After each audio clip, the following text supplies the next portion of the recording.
کوکمون دو سول دو هست، اول برابر با ای بمول در تیونر کوک شده. سی کورون داریم، گوش دوم از دو کمان ریز دو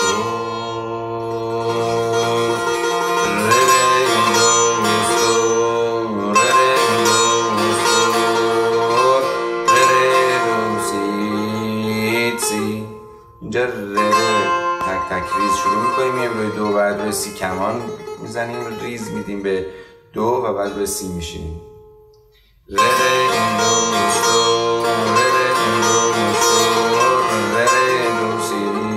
سی دو سی سید دو سی سید دو سی لا. همین کارم برای دو انجام میدیم. دو تک تک ریز، ریز رو سی، روی لا کمان ریز، اشاره به سی و بعد روی لا ایست میکنیم.